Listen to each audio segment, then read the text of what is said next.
আসসালামু আলাইকুম সবাইকে, আশা করি সবাই ভালো আছো। আমরা চলে আসলাম আমাদের ফাউন্ডেশন উইকের সাধারণ জ্ঞানের 2 নাম্বার ক্লাসে। তো তোমরা গতকালকেও ক্লাস করছো, তো আমি বলছিলাম যে আমরা ঢাবি কোশ্চেন দেখাইছিলাম যে অনেকেই তোমরা ঢাবি বাদে আরও অনেক জায়গায় পরীক্ষা দিবা। তার জন্য আজকে আমরা রাবির একটা তোমার হচ্ছে গিয়ে শিফটের প্রশ্ন নিয়ে আসছি, কারণ রাবিতে 2 শিফটে পরীক্ষা হয়। তোমরা আগে জয়েন করো, তারপর আমি আর কিছু কথা বলে আমরা ক্লাসটা শুরু করে দিবা। আমি একটু শেয়ার করি ক্লাসগুলো। আমাকে শুনতে পাচ্ছ কিনা, দেখতে পাচ্ছ কিনা, একটু আওয়াজ দাও।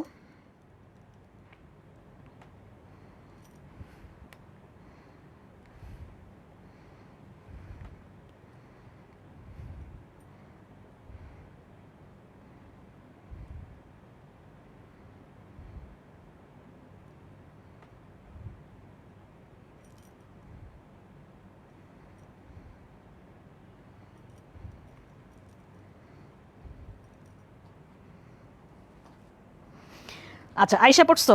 ওকে, কি অবস্থা তোমাদের সবার? আজকে কিন্তু আর ইউ কিন্তু ডেট দিয়ে দিছে। আচ্ছা, আমি একটু কথা বলি। আমাদের ডিইউর পরীক্ষার ডেট দিছে, জগন্নাথের পরীক্ষার ডেট দিয়ে দিছে, আজকে আর ইউর পরীক্ষারও ডেট দিয়ে দিছে। ঠিক আছে, এই দুইটা জানুয়ারিতে 15 একটা 16 তারিখ, এখানে আমি যদি বলি 19 ডিসেম্বর, জেএনইউ 15 ডিসেম্বর হচ্ছে গিয়ে বি ইউনিট, ডিটা মনে হয় 25 তারিখে, হ্যাঁ। আর ইউ এ ইউনিট যেটা, সেটা 16 ডিসেম্বর লিখে ফেলছি, তাই না? ওরা বলবো হাই হাই, মাথা খারাপ হয়ে যাবে। 19, 15 জানুয়ারি, 16 জানুয়ারি, দেখো পরপর পরীক্ষা পড়ছে। ঠিক আছে, সো মোটামুটি ডিসেম্বর থেকে তোমাদের কিন্তু পরীক্ষাগুলো শুরু হয়ে যাবে। কারণ দেখো ডিইউ পরীক্ষা দেখো 19 ডিসেম্বর, আমি সবসময় বলছি দেখো আগে ডিইউ পরীক্ষা হয়, তারপরে বাকি ইউনিভার্সিটিগুলো পরীক্ষা হয়। আর একটা মজার কথা যে জাহাঙ্গীরনগর ইউনিভার্সিটি এবার বলছে যে বিভাগীয় শহরেও পরীক্ষা নিবে। সো এই জন্য এক শিফটেই পরীক্ষা হবে। কারণ আমরা জানি যে জাহাঙ্গীরনগর এতদিন কি হয়েছে, ওদের ক্যাম্পাসে পরীক্ষা হইতো, তখন দেখা গেছে যে ওরা বিভিন্ন শিফটে পরীক্ষা হইতো। যেমন আর ইউতে যেমন কি করে, আর আবিতে কি করে, 2 শিফটে পরীক্ষা হয়।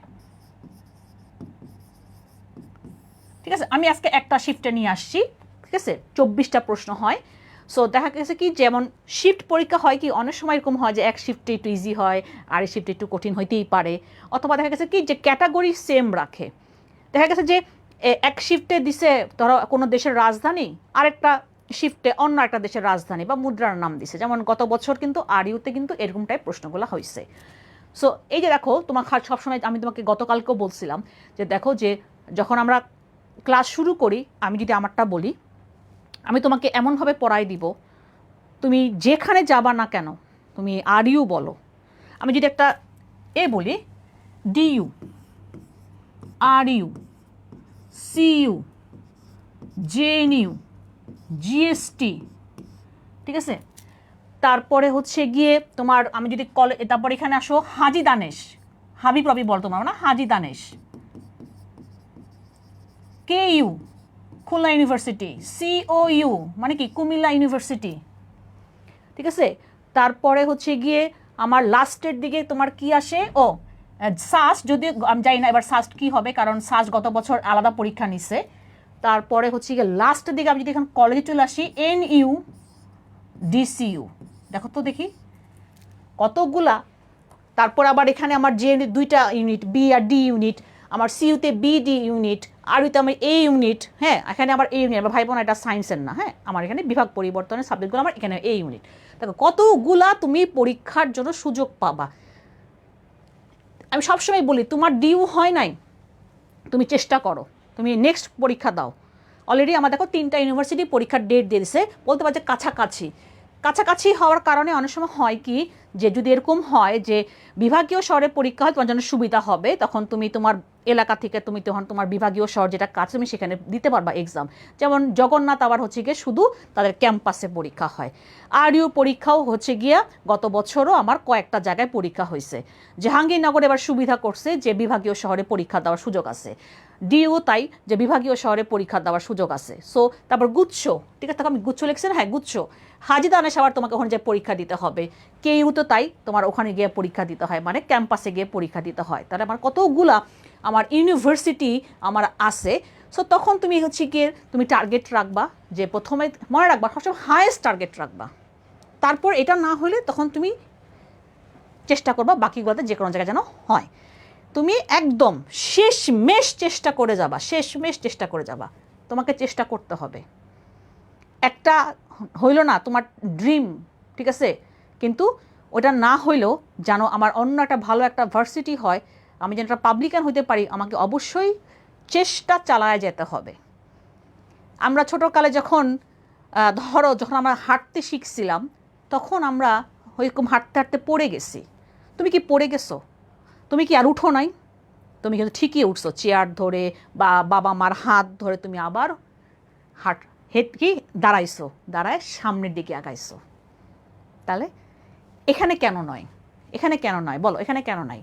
সো এটাই যে তারপর আবার বিউপি আছে, ঠিক আছে, বিউপি যেটা ঢাকাতে, আমি এখানে জেইউ লিখি নাই, হায় হায়, ওরা মুগদা জেইউ বলতেছে কিন্তু জাহাঙ্গীরনগরই বলি না। কতগুলো ইউনিভার্সিটি হইলো। বিউপি পরীক্ষাটা সাধারণত কি হয় যে ঢাকা ভার্সিটির পরীক্ষার আগে হইতে পারে, এটা ডিপেন্ড করবে যখন ওরা সার্কুলার দিবে। যেমন 3টা ইউনিভার্সিটির ডেটগুলো দিয়ে দিছে, তারপর বাকিগুলো দিয়ে দিবে আস্তে আস্তে। সাধারণত আমরা জানি যে তোমার রেজাল্টের পর আসলে সব সার্কুলারগুলো হয়ে যায়। যেমন আমি যখনই কোনো সার্কুলার হয় তখনই কিন্তু আমি আমাদের প্রাইভেট বই পোস্ট করে দিই, সব ইনফরমেশন কিন্তু আমি চেষ্টা করি সবাইকে প্রোভাইড করে দেওয়ার। যখনই হবে কোনো সার্কুলার সম্পূর্ণ পোস্ট করে দিই। আবার এরকম হয়েছিল গত বছর, আমি ডিউর পুরাটা বি ইউনিটের পুরা সার্কুলারটা লাইভে বলে দিছিলাম, একদম পুঙ্খানুপুঙ্খভাবে সব কিছু বলে দিছিলাম, ঠিক আছে। সো এই ডেটগুলো একটু মাথায় রাখো। তোমাকে একটা ডেট ধরো, মনে করো তুমি টার্গেট রাখো যে আমি আমার ডিউ টার্গেট, ঠিক আছে, আমি 19 ডিসেম্বরকে টার্গেট করে হচ্ছে গিয়ে আমি অ্যাডমিশনের প্রিপারেশন নিব। এখন তোমার কিন্তু টার্গেট সেট হয়ে গেছে যে আমার পরীক্ষা কবে, 19 তারিখ। তুমি ওটাকে সেট করে তুমি হচ্ছে গিয়ে তুমি পড়াশোনা করো। এখন তো তোমাদের মোটামুটি পরীক্ষা শেষ, আস্তে আস্তে তুমি হচ্ছে গিয়ে তুমি এখন একটু অ্যাডমিশনের এই মানে যুদ্ধে প্রবেশ করার চেষ্টা করো। অনেকে এখনও গায়ে হাওয়া লাগায় ঘুরতেছে, আচ্ছা ঠিক আছে পরীক্ষা তো দিলাম, একটু রেস্ট নেই, হ্যাঁ ঠিক আছে একটু রেস্ট নিয়ে। এই জন্য আমরা দেখো এখন দেখো ক্লাসগুলো, আমাদের মেইন ক্লাস কিন্তু একটু পরে শুরু হবে, ঠিক আছে। স্টুডেন্টগুলো এখন মাত্র পরীক্ষা দিল, তারপর আমরা ফাউন্ডেশন ক্লাসগুলো নিচ্ছি। দেখো তো তোমাদের ক্লাসগুলো আমরা কীরকমভাবে নিব সেটা একটা আইডিয়া দেওয়ার জন্যই কিন্তু আমরা ক্লাসগুলো দিচ্ছি। ওকে ওকে, চলো, এই যে ইটস নয়ন চলে আসছে, কালকেও দেখছি নয়নকে। নয়ন আবার ভয় পায়ও না, যেমন তোমরা অনেকে কালকে আজকে যখন ক্লাস করছো বলছো কিছু পারি না। শোনো, সাধারণ জ্ঞান আমরা তো ওভাবে পড়ে আসি না এইচএসসি লেভেলে, সো কঠিন লাগতেই পারে অফকোর্স সায়েন্স বা কমার্সদের জন্য। আর্টসরা, আমাদের যেহেতু আর্টসের অনেক সাবজেক্ট, তখন দেখা গেছে যে ধরো কারো অর্থনীতি আছে, কারো পৌরনীতি আছে, কারো আবার হিস্ট্রি নাই, কারো ইসলামের ইতিহাস আছে, কারো নাই। কিন্তু আমরা যখন পড়বো আবার সব কিছুই পড়া আমাদের লাগবে। সো এই জন্য ভয় পাওয়ার কিছু নাই। সংস্থা, আমি পৌরনীতিতে পড়াইছিলাম, বৈদেশিক নীতি টপিকে পড়াইছিলাম অল্প অল্প, ইউ পড়াইছি, ওআইসি পড়াইছি, কিন্তু ওখানে একটু অন্যরকম পড়া, ওখানে একটু ভাস্ট পড়তে হয়। যেমন জাতিসংঘ নিয়ে অনেক কিছু পড়তে হয়, এখানে আমরা জাতিসংঘ একটা কোর কি পয়েন্টগুলো আমরা পড়বো, সব পড়া লাগবে না তখন আমাদেরকে। সো আমাদের তখন ভাস্ট নলেজ হয়ে যায়, ঠিক আছে। সো ভয় পাওয়ার কিছু নাই। তুমি সাধারণ জ্ঞান মজার ছলে পড়বা, গল্পের ছলে পড়বা, যে গল্প করতেছি, কারো কাছ থেকে তুমি কথাগুলো শুনতেছো, এই শুনে শুনে কিন্তু সাধারণ জ্ঞান কিন্তু মনে রাখা যায়। আমি এই কথাগুলো বলার একমাত্র কারণ যে তোমরা ভয় পাবা না। যখন তোমার মনের মধ্যে ভয় ঢুকে যাবে তখন তোমার পড়তেই ইচ্ছা করবে না। সাধারণ জ্ঞান সব জায়গায় দেখা গেছে যে অনেক বেশি মার্ক থাকে। যেমন দেখো ঢাকা ভার্সিটিতে আমার এখানে 30 মার্ক, যেখানে এমসিকিউতে ওখানে 15 বাংলা ইংলিশ, এখানে আমার 24টা কোশ্চেন। আজকে আমি একটা শিফটে, তুমি হইতে পারে আরেকটা শিফটের কোশ্চেন দেখতে পারে মিলবে না, এই জন্য আমি বললাম যে আমি একটা শিফটের প্রশ্ন আনছি আজকে, শিফট 1 মেবি, 2টা আনা হয় নাই, শিফট 1 মেবি আমি একটা শিফটের প্রশ্ন নিয়ে আসছি। ওকে, তাহলে আশা করি একটু আইডিয়া, আমি তোমাদেরকে এগুলো বললাম যে আমরা অনেক সময় অ্যাডমিশন লেভেলে আসি, আমরা অনেকের আইডিয়া নাই, আমাদের ভার্সিটি সম্বন্ধে আমাদের আইডিয়া নাই। যেমন অনেকে ঢাকায় পড়তে চায়, ঢাকায় পড়তে চাইলে বুঝতেই পারছো যে ডিইউ, জেএনইউ, যদিও ঢাকার শহরের মধ্যে না, জেইউ ঢাকার একটু বাইরে সাভারে, তারপর ঢাকার মধ্যে বলা যায় বিউপি। বাট দেখো সবগুলো আমার কিন্তু এগুলো, আর তুমি যদি এনইউ কোনো কলেজে পড়ো অথবা ডিসিইউ কোনো কলেজে পড়লে সেটা আলাদা কথা। কিন্তু দেখো আমার মানে ঢাকার মধ্যে থাকতে চাইলে তোমাকে এগুলো টার্গেট করতে হবে যে আমি ঢাকার বাইরে যাব না, অনেকেই আছে, কিন্তু তুমি এটা করো না, ঢাকার বাইরে যাব না, তুমি দেখো যে ভালো সাবজেক্ট, ভালো ইউনিভার্সিটি। আমার কি RU CU এগুলো কি খারাপ নাকি ইউনিভার্সিটি?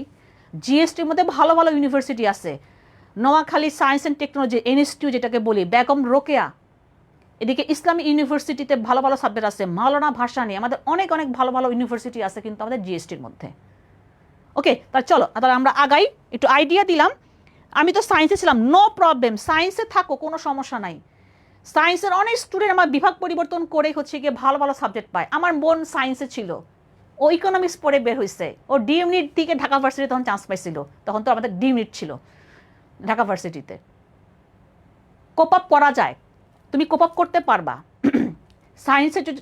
সায়েন্সের স্টুডেন্টের জন্য মানে কোনো মানে ভয় পাওয়ার কিছু নাই, কোপ আপ করা যায়, ঠিক আছে। সো যেমন আমি যদি সায়েন্সের স্টুডেন্ট হয়ে যদি আমি আর্টস পড়াতে পারি, তাহলে তোমরা কেন পারবা না বলো? ঠিক আছে, এগুলা পড়া মজার পড়া। যে আমি যখন পৌরনীতি ইতিহাস যখন আমি একাডেমিকে পড়ানো শুরু করছি, আমার খুব মজা লাগে এখন পড়াইতে, ঠিক আছে। অনেক কিছু শেখা যায়, অনেক কিছু জানা যায়, ইতিহাস সম্বন্ধে অনেক ডিটেলস আমি আমি এখন নিজে আমি শিখছি। আমি নিজে পড়ানোর আগে আমি ইসলামের ইতিহাস আমি এবার কি বলে সাজেশন বানাইছি। আমি ইসলামের ইতিহাসের বই কিনে আমি আগে নিজে পড়ছি, আমি সাজেশন বানাইছি। অনেক কিছু শেখা যায়। তখন আমি দেখি যে আরে এগুলো তো আমরা সাধারণ জ্ঞানে মানে আমরা অ্যাডমিশনও পড়াই, মোগল সাম্রাজ্য এগুলো ইসলামের ইতিহাসে আছে, যাদের আছে তারা জানো। তারপরে তোমার যে হিস্ট্রি, শুধু যেটা নর্মাল হিস্ট্রি, সেগুলো থেকে আমরা হচ্ছে গিয়ে এতেও পড়াবো, কি বলে তোমার অ্যাডমিশনও পড়াবো ইতিহাসগুলা। ইতিহাস থেকে প্রশ্ন আসে মাস্ট। ইতিহাস আমাদের প্রাচীন যুগের ইতিহাস থেকে একদম আমাদের যে মুক্তিযুদ্ধ এই পর্যন্ত থেকে প্রশ্ন একদম প্রায় তোমার ঘুরে ফিরে পরীক্ষা। ইংরেজ আমল থেকে প্রশ্ন আসে, তারপরে আমাদের মুক্তিযুদ্ধ থেকে প্রশ্ন আসে, পাকিস্তান আমল থেকে প্রশ্ন আসে, প্রাচীন যুগে যেমন আজকে একটাই প্রশ্ন দেখবা হ্যাঁ, প্রাচীন যুগ থেকে প্রশ্ন আসে, বিভিন্ন জায়গা থেকে আমাদের প্রশ্ন আসে। তারপর সাম্প্রতিক, ঠিক আছে, এই জিনিসগুলোই নিয়েই কিন্তু আমার আসলে পুরা আমাদের সাধারণ জ্ঞানের যে কোনো সিলেবাস নাই সাধারণ জ্ঞানের। আজকে কোনো ঘটনা ঘটবে, দেখবা কালকে এটা ইনফরমেশন। বলো আজকে আমাদের কি ঘটনা ঘটছে বলো? আজকে একটা ঘটনা ঘটছে, কমেন্ট করো, পোলারা কমেন্ট কর, নাহলে কিন্তু পিটামু যদি কস খেলা দেখস নাই। আজকে আমাদের একটা ঘটনা ঘটছে, সেই ঘটনাটা বলো। সো আজকে একটা ঘটনা ঘটছে, এটাই কিন্তু আমাদের জন্য কিন্তু কি ইনফরমেশন হয়ে গেল সাধারণ জ্ঞানের জন্য। ওকে,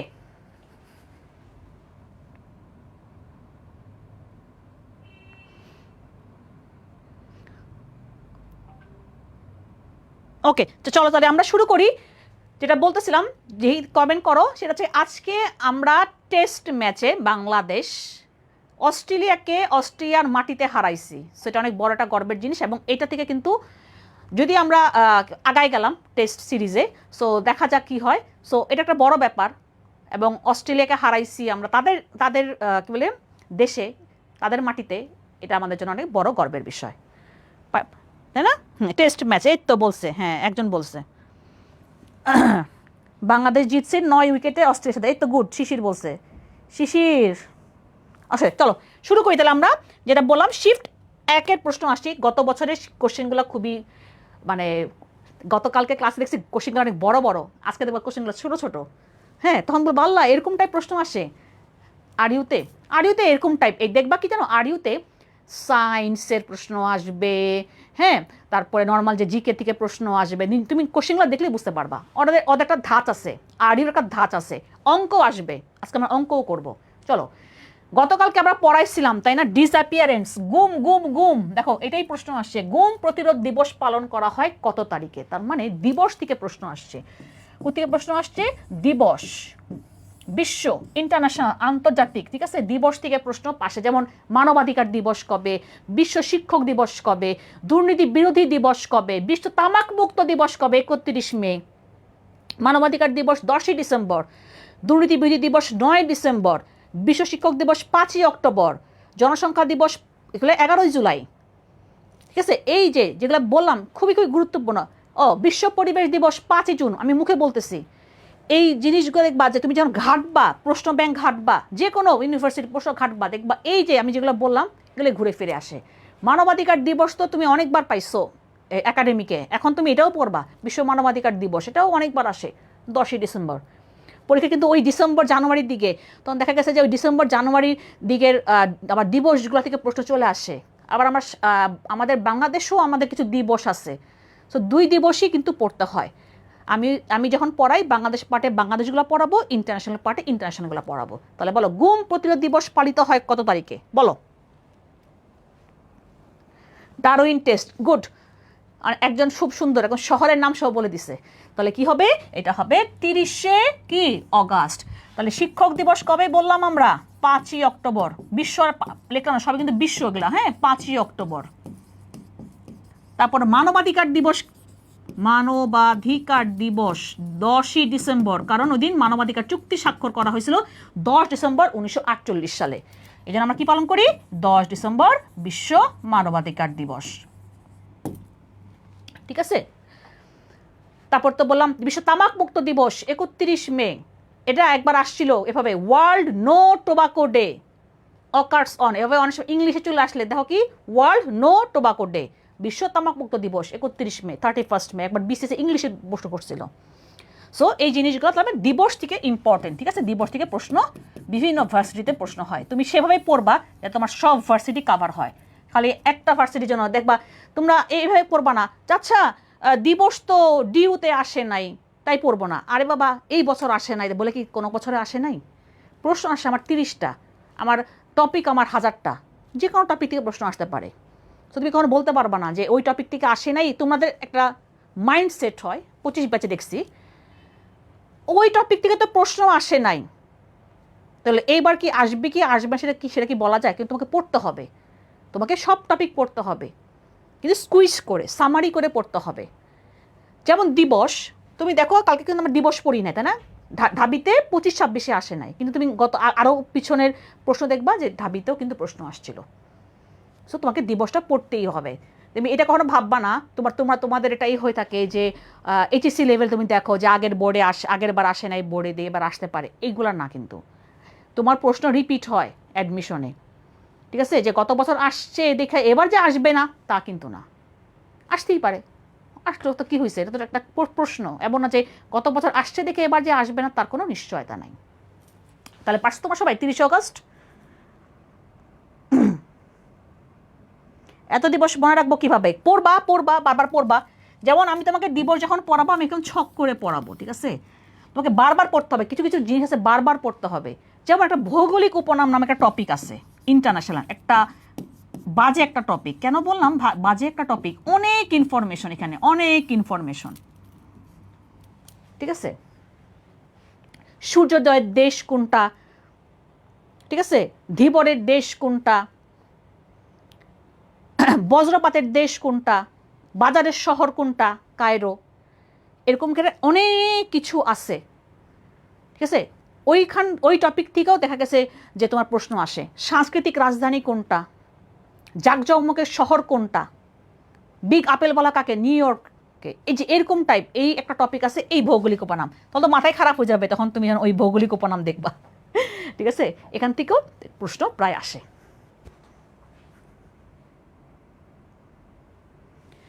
তুমি বিজ্ঞান বিভাগের হও আর যেখানে হও না কেন, তুমি যদি বিভাগ পরিবর্তন সাবজেক্ট তুমি যদি চুজ করো যে তুমি এই দিকে লাইনে যাবা, তোমাকে তো কি জিকে, বাংলা, ইংলিশ এই 3টা সাবজেক্টই পড়তে হবে, ঠিক আছে? ICDDRB, আমরা এই নামটা খুব শুনি ঢাকাতে, আমরা বলি কলেরা হাসপাতাল, এমনি অনেক সময় বলি আমরা, তাই না? ICDDRB আমরা কিন্তু শুনি, বা আমরা অনেকে বলি যে কলেরা হাসপাতাল। আচ্ছা, কারো কোনো সমস্যা হয়েছে, ডায়রিয়ার প্রবলেম হয়েছে, কোনো বাচ্চার কোনো ডায়রিয়ার প্রবলেম আছে, সবাই কোথায় নিয়ে যায়? এই ICDDRBতে নিয়ে যায়। এই বি কিন্তু B for Bangladesh, B for Bangladesh. তাহলে কোন ধরনের প্রতিষ্ঠান? দেখি আমি কিন্তু একটা জিনিস বলে ফেলছি, ওইটা অনুযায়ী তোমাকে অপশন দেখে বলতে হবে কি হবে অ্যান্সার। এই যে সবাই দিকে আমার চেয়ে সবার আগে বাঁধন অ্যান্সার করছে, নাইম অ্যান্সার করছে,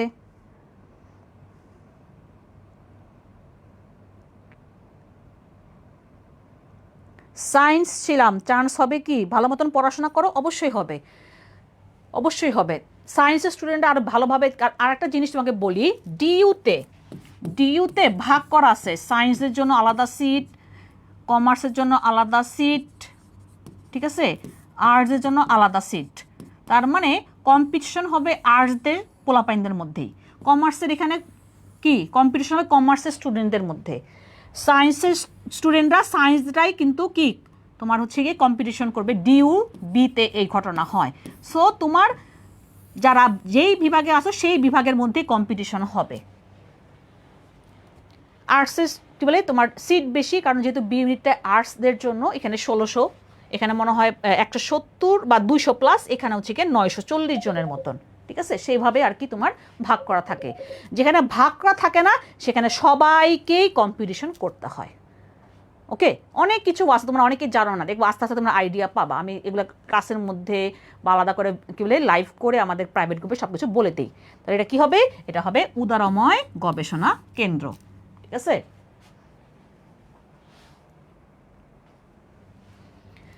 এবার আসো, বিশ্বের প্রথম কৃত্রিম বুদ্ধিমত্তা মন্ত্রীর নাম কি? এই যে এআই, তোমরা তো কত কিছু বানায় ফেলাও, এআই দিয়া ভিডিও বানায় ফেলাও, তাই না? চ্যাট জিপিটি দিয়ে কত কিছু বানায় ফেলাও, ছবি বানায় ফেলাও, কত কত কিছু করে ফেলাও। দেখো এআই প্রথম কৃত্রিম বুদ্ধিমত্তার মন্ত্রী, এইটা একটা রিসেন্ট আমার সিটের মধ্যে ছিল, ঠিক আছে? আলবেনিয়ার, দেশটার নাম আলবেনিয়ার। তাহলে এবার বলো দেখি কি হবে অ্যান্সার, আলবেনিয়ার, ঠিক আছে? কৃত্রিম বুদ্ধিমত্তা মন্ত্রীর নামটা কি? যেমন বিশ্বের প্রথম এআই শিশু কি জানো? বিশ্বের প্রথম এআই চীন বানাইছে এআই শিশু, কে নাম বলতে পারবে? শিশুর নাম কি জানো? টং টং। এটাও মানে কোন একটা কত 25-এ না 24-এ আসছিল কোন একটা ভার্সিটিতে, এআই শিশু কি টং টং। কে বানাইছে? চীন বানাইছে। দেন আমাদের বাংলাদেশে টিভি চ্যানেলের প্রথম এআই দিয়ে হচ্ছে গিয়ে সংবাদ পাঠিকা অপরাজিতা।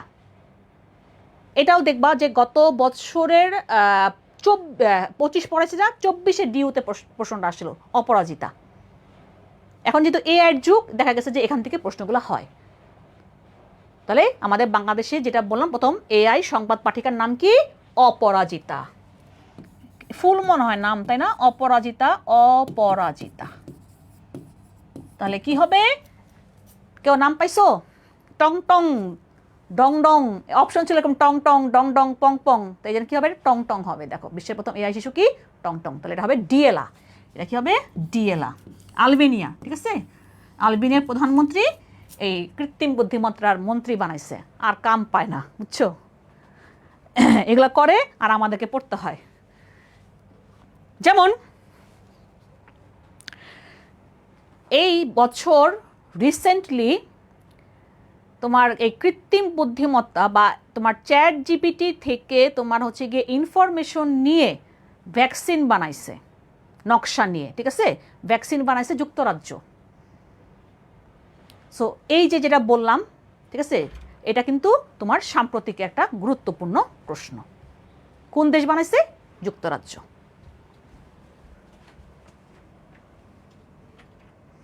আচ্ছা, আমি একজন সেকেন্ড টাইমার, আমার কি এই কোর্সে পূর্ণ অ্যাডমিশন জার্নি কভার হবে? অবশ্যই কভার হবে স্বপ্নিল, কারণ হচ্ছে কি তো আমরা তো সেভাবে পড়াই। তুমি জাস্ট কি করবা, তুমি রিটেন ক্লাসগুলো করবা না, বাকি তোমাকে সবই তোমার লাগবে। তোমার ডিইউ আর জেএনইউ হবে না, বাকি সবগুলো তো তোমার তো পরীক্ষা তুমি দিতে পারবা সেকেন্ড টাইমার হিসেবে, ঠিক আছে? এবার আসো 4 নাম্বার দেখি কি বলছে। এইবার তোমরা, আমি ভোট দিছি, তোমরা মানে এখনো 18 বছর হও না, তোমরা জানো যে আমাদের বাংলাদেশে ভোট দেওয়ার জন্য ন্যূনতম বয়স কত? 18 বছর, তাই না? 18 বছর বয়সী যে কোনো ব্যক্তি ভোট দিতে পারে বাংলাদেশে। আমাদের সিস্টেম কি জানো? এক ব্যক্তি এক ভোট। যদি কেউ কয় আমি 2টা ভোট দিয়ে আলাইছি, তাহলে বুঝবা ডাল মে কুচ কালা হ্যায়, ঠিক আছে? সে জাল ভোট দিছে। তো এই বছর আমাদের 13তম সাধারণ নির্বাচন হয়েছে বা 13তম জাতীয় সংসদ নির্বাচন হয়েছে 12ই ফেব্রুয়ারি 2026 সালে। এই প্রথম আমরা দেখছি, ধরো যারা আমাদের প্রবাসী বাংলাদেশি আছে, অথবা ওই দিন নির্বাচনের দিন কিন্তু অনেকের ডিউটি পড়ে, সরকারি কর্মকর্তাদের ডিউটি পড়ে, কিন্তু তখন তাদের দেখা গেল তাদের বাসা ধরো এক জায়গায়, কিন্তু তার ডিউটি পড়ছে আরেক জায়গায়, তাহলে সে ভোট দিতে পারতেছে না। আমি এই থেকে আসি, তাহলে তোমরা এখানে দেখো। তো সেই জন্য এইবার একটা সিস্টেম করছিল যাতে এই যে প্রবাসীরা অথবা যারাদের ডিউটি পড়ে তারা যেন ভোটটা দিয়ে দিতে পারে একটা সিস্টেমের মাধ্যমে। এটা এইবার প্রথম করা হয়েছিল। সবার কাছে পোস্টে তোমার হচ্ছে গিয়ে ওই ব্যালটটা গেছে, ব্যালট পেপারটা তুমি যেখানে সিল মারবা সেই ব্যালট পেপারটা কিসে গেছে? পোস্টে গেছে। তাহলে কি হইতে পারে? তাহলে বলো, ব্যালট পোস্টে গেছে, তাহলে এবার অপশন দেখে বলো কি হবে অ্যান্সার। যেমন আমার বড় বোন বাইরে থাকে, সে ভোট দিছে, আমার আগে ভোট দিয়ে লাইছে, বুঝছো, আমার আগে ভোট দিয়ে ফেলাইছে, কারণ অত আগে গেছে। তারপর ওটা আবার ঢাকায় আবার পোস্ট হয়ে ঢাকায় আসছে, সব গণনা হবে দেখে ওরা কিন্তু আগেই ভোট দিয়ে ফেলছে। তারপর যাদের ডিউটি পড়ছে তারা আগেই ভোট দিয়ে ফেলছে। তার মানে কিসের মাধ্যমে ভোট দিছে? পোস্টাল ব্যালটের মাধ্যমে তারা ভোট দিছে। ঠিক আছে? এবং দেখো আমাদের কিন্তু 2800 টাকার কোর্স ফি কিন্তু আজকে কিন্তু লাস্ট ডেট, আগামীকালকে কিন্তু তোমাদের কোর্স ফি বেড়ে যাবে। ঠিক আছে? সো যারা চাচ্ছ যে এই 2800 টাকার মধ্যে সব কিছু চাচ্ছ তারা কিন্তু আজকের মধ্যে 11:59, ঠিক আছে, আজকে আমাদের 11:59 আজকের দিন তোমাদের বাড়ানো হয়েছে, গতকালকে অনেকে তোমরা রিকোয়েস্ট করছো থেকে বাড়ানো হয়েছে সময় আজকের দিন পর্যন্ত। ওকে, তাহলে কী হবে? পোস্টাল ব্যালটের মাধ্যমে এই প্রবাসী ভোটাররা ভোট দিতে পারছেন এই জাতীয় সংসদ নির্বাচনে। ওকে, এখানে পারবেন বলছেন কারণ তখন তোমাদের তখনও আমাদের তো পরীক্ষা হয়েছে গত বছর মনে হয় জানুয়ারি ফার্স্ট উইকের দিকে। সো তখনও তোমাদের ভোট হয় না দেখে পারবেন কোশ্চেনটা হয়েছে, কিন্তু অলরেডি তোমরা দেখছো যে ওরা অলরেডি কি এই পোস্টাল ব্যালটের মাধ্যমে ভোট দিছে। সেটা আমাদের কততম ছিল? 13তম সংসদ নির্বাচন, রাইট? So important. কবে হয়েছে? 12ই ফেব্রুয়ারি। তার আগে ওরা ভোট দিয়ে ফেলছিল 12ই ফেব্রুয়ারি 2026। ভোট দিছো কেউ? কেউ যদি ভোট দিয়ে থাকো একটু কমেন্ট করে জানাও। ভোট দিতে মজা আসছে, বুঝছো, মজা লাগে। আমার সবসময় ভোট দিতে মজা লাগছে, একটা উৎসব ভাব, ঈদ লাগে, বুঝছো। সবাই ভোট দিতে যায়, দেখা হয় মানুষের সাথে, কথাবার্তা বলা হয়, এইসব নিয়ে, ভোট টোট নিয়ে আমার কাছে খুব মজা লাগে। এখানকার দাগ দিবে, হ্যাঁ, তারপর তুমি সিল দিবা, তারপর তুমি এটাকে ভাঁজ করে কি গোপন ব্যালট বাক্স, এখন স্বচ্ছ, এখন আমাদের স্বচ্ছ ব্যালট বাক্স, ঠিক আছে, স্বচ্ছ ব্যালট বাক্স।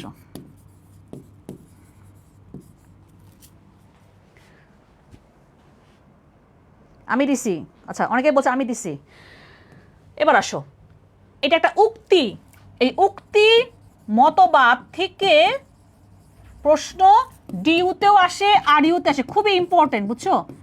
আমি একটা টপিকই পড়াবো, উক্তি ও মতবাদ দিয়ে আমি টপিকই পড়াবো তোমাকে। আমি এটা আবার ছক করে দিব, উক্তি দিয়ে লিখে দিব যেটা কে বলছেন, ঠিক আছে। যেমন এটা আমার পৌরনীতিতে দেখছি, তাই না, যে এইটা কে বলছেন, এই জিনিসগুলো আসে।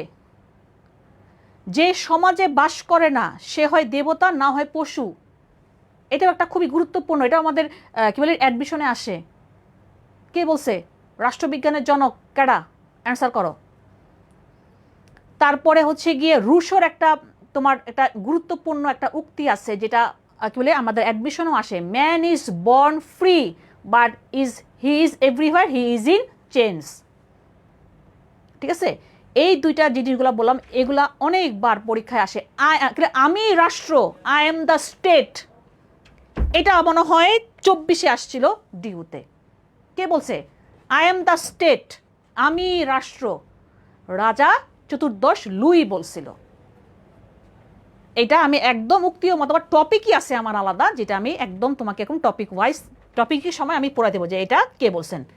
যেগুলো আমি বললাম সেগুলো তুমি দেখো, তোমরা ঘাটো, প্রশ্ন ব্যাংক ঘাটো, প্রশ্ন ব্যাংক ঘাটলে দেখতে পারবা যে তোমার এইসব টাইপ যে বললাম যেগুলো আসছে কিনা। ওকে, তাহলে বলো নো দাই সেলফ এটা কে বলছেন?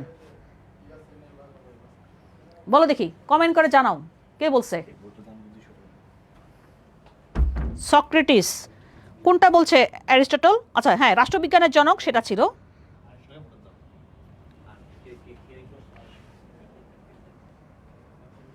এটার উত্তর হচ্ছে কি সক্রেটিস। আর আমি যেটা বললাম যে সমাজে বাস করে না সে হয় দেবতা না হয় পশু, সেটা বলছেন রাষ্ট্রবিজ্ঞানের জনক অ্যারিস্টটল। ঠিক আছে, এই যে সক্রেটিসকে নিয়ে আরেকটা প্রশ্ন হয় এই উক্তিবাদে আরেকটা প্রশ্ন হয়, সব জ্ঞানীদের মহাগুরুকে আমরা 4 জনের নাম পাবো, বুঝছো। সেই 4 জনের মধ্যে সব বলি যে কে বয়োজ্যেষ্ঠ, মানে কে সবচেয়ে বড়, কেডা? সক্রেটিস। সক্রেটিসকে নিয়ে অনেক প্রশ্ন হয়, ঠিক আছে?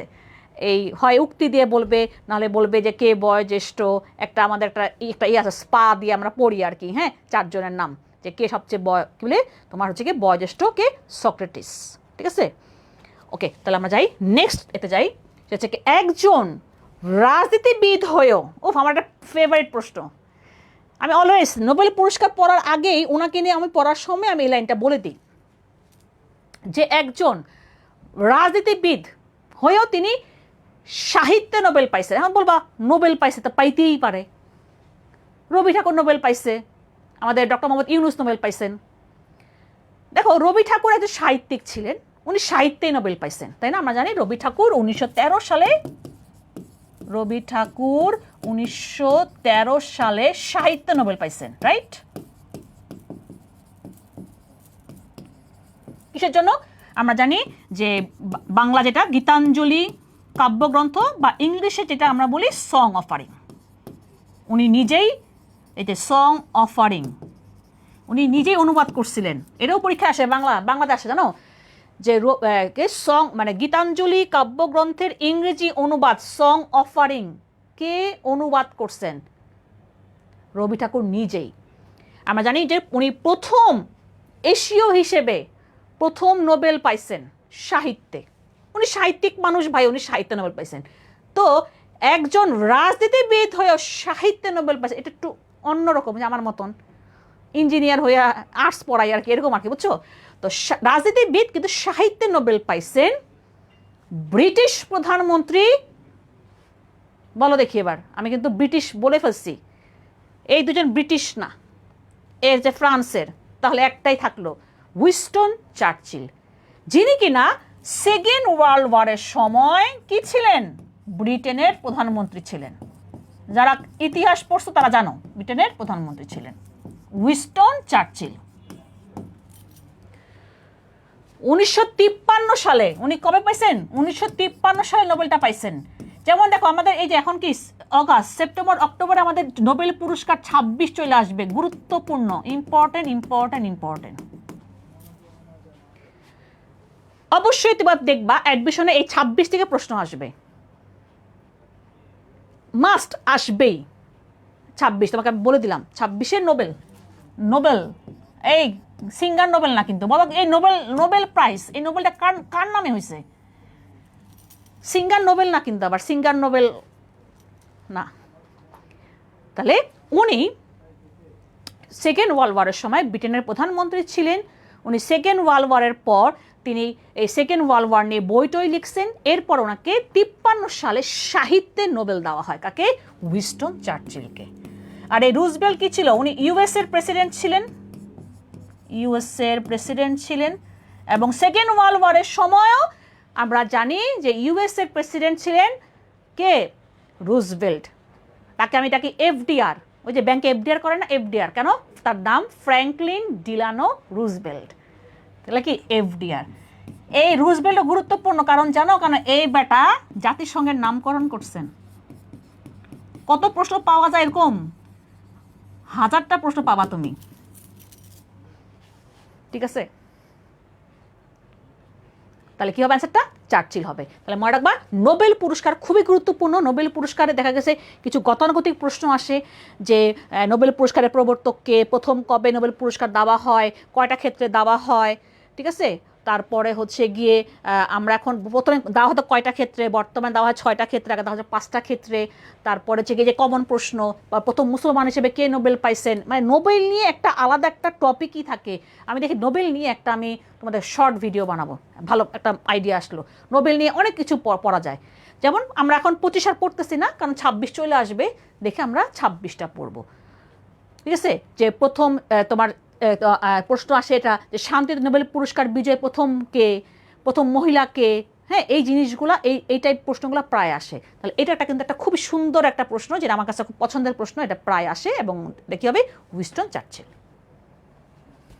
আলফ্রেড নোবেল, ইয়েস, নোবেল পুরস্কার, এই যে আমাদের নোবেল প্রাইজ বললাম, এটা আলফ্রেড নোবেল, উনি টাকা পয়সা রেখে গেছিলেন, উনি ডিনামাইট আবিষ্কার করছিলেন, টাকা পয়সা রেখে গেছিলেন, তার স্মৃতিতেই, তার রেখে যাওয়া টাকা দিয়েই কিন্তু এই নোবেল পুরস্কারগুলো দেওয়া হয় 1901 সাল থেকে। কবে থেকে দেওয়া হয়? 1901 সাল থেকে নোবেল পুরস্কার দেওয়া হয়, নোবেল পুরস্কার দেওয়া হয়। ঠিক আছে, তাহলে এটা নিয়ে একটা শর্ট ভিডিও বানাবো। তোমাকে রাজি কিনা বলো যে নোবেল পুরস্কার নিয়ে যে গুরুত্বপূর্ণ যেই সব প্রশ্নগুলো পরীক্ষায় আসে সেটা একটা শর্ট ভিডিও চাও কিনা কমেন্টে জানাও।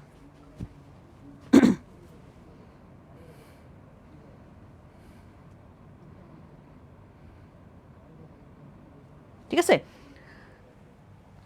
ওকে, তাহলে এবার আসি নেক্সট যাই আমরা। এপিআই এর পূর্ণ রূপ কি? এটা অনেকে পারবে না, বলতে পারো ও মা সায়েন্সের প্রশ্ন থেকে আসলো।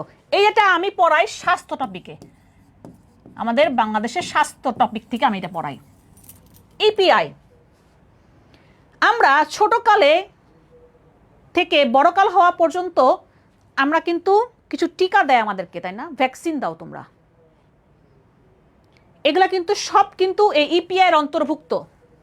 যে হামের টিকা ইপিআই এর অন্তর্ভুক্ত, টাইফয়েডের টিকা ইপিআই এর অন্তর্ভুক্ত, এখন 12টা টিকা আমাদের ইপিআই এর অন্তর্ভুক্ত। এই যে হামের টিকা এগুলা কিন্তু সরকার থেকে আমাদেরকে দেওয়া হয়েছে, তাই না? দেখছো তো যে হামের টিকা, হামের টিকার নাম হচ্ছে এমআর। ঠিক আছে, এটা ইম্পর্টেন্ট এই বছরের জন্য, এমআর টিকা। হ্যাঁ, হামের টিকার নাম কি? এমআর। হামের টিকার নামটা কি? এমআর। যেমন যারা মেয়েরা আসো স্কুলে তোমাদেরকে এই টিকাটা দেওয়া হয়েছে, ছেলেরা আবার কান্নাকাটি করো না, তোমার জন্য না, এটা মেয়েদের জন্য। এইচপিভি, হিউম্যান প্যাপিলোমা ভাইরাস, জরায়ুর ক্যান্সার রোধের জন্য এই এইচপিভি টিকা দেওয়া হয়।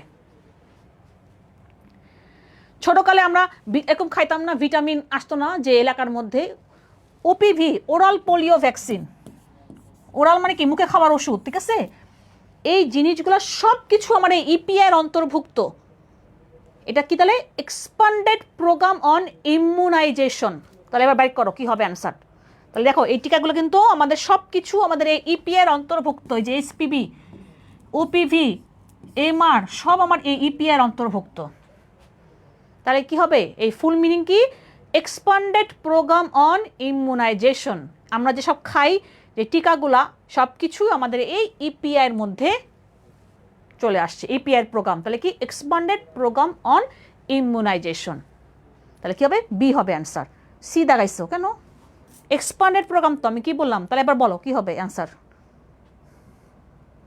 পারি না, হ্যাঁ, ওই যে অনেকেই পারবে না, কারণ এটাই অনেকে ভাবে এটা সায়েন্সের কোশ্চেন, আসলে সায়েন্সের না। দেখো আমি কিন্তু পড়াই, কোন টপিকে পড়াবো? স্বাস্থ্য টপিকের উপর পড়াবো। সো বুঝতেই পারতেছো যে তুমি মানে যে কোনো খান থেকে প্রশ্ন আসুক না কেন, আমি তোমাকে পড়াবো আর আসবে না, এটা হইতে পারে না। তাহলে এক্সপান্ডেড প্রোগ্রাম অন ইমিউনাইজেশন, তাহলে কি হবে? বি হবে অ্যান্সার। তাহলে এগুলো মনে রাখবা, এগুলো সব এই যে টিকাগুলো যে দেওয়া হয় সব কিছুই ইপিআই এর মধ্যে পড়ছে, ইপিআই প্রোগ্রামের মধ্যে পড়ছে। আসো একটা অঙ্ক করতে মজা লাগে, অনেকদিন তো আসলে অঙ্ক করাই না, তো ইজি অঙ্ক, ভাই বোনা যে এইচএসসি লেভেলের অঙ্ক, ছোটকালের অঙ্ক 3, 4 বা 5, 6 আমরা অঙ্কগুলো করে আসছি। দেখো কি বলছে, একটি সংখ্যার 3 গুণের সাথে দ্বিগুণ যোগ করলে 90 হয়, সংখ্যাটি কত? তোমার সংখ্যাটি আমরা এক্স ধরি নাকি ওয়াই জেড ধরবো, কারণ তোমাদের আবার মনে পড়ে যাবে তোমাদের এক্স এর কথা। তাহলে আমরা দিদি সংখ্যাটা কি? আমাদের এক্স। তাহলে কি বলছে? একটি সংখ্যার 3 গুণ, তার মানে কি 3x, সাথে আমি কি করবো? দ্বিগুণ যোগ করব, তার মানে কি 2x যোগ করতে বলছে, তার মানে 2x। ওহ, ইজি কোশ্চেন। কত? 90 হয়। তাহলে কত? 5x 90। তাহলে এখন ভাগ করো, ভাগ করতে পারবা নাকি এটাও আবার দেখা দিতে হবে? তাহলে ভাগ করো, তাহলে এখানে 1 আর এখানে থাকবে 4, 0 তার কি 5 × 40, তাহলে কি 18।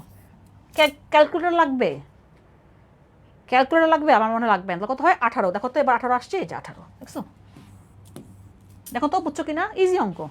একটি সংখ্যার 3 গুণ, তার মানে 3x, দ্বিগুণ যোগ করতে বলছে, তার মানে কি দ্বিগুণ মানে 2x, যোগ করছি 3x + 2x। সোজা অঙ্ক দিছে, অনেক সময় ধারার অঙ্ক দেয়, বুঝছো? সোজা অঙ্ক দিছে কত বছর, একদমই ইজি, ইজি পিজি, কঠিন কিছু না।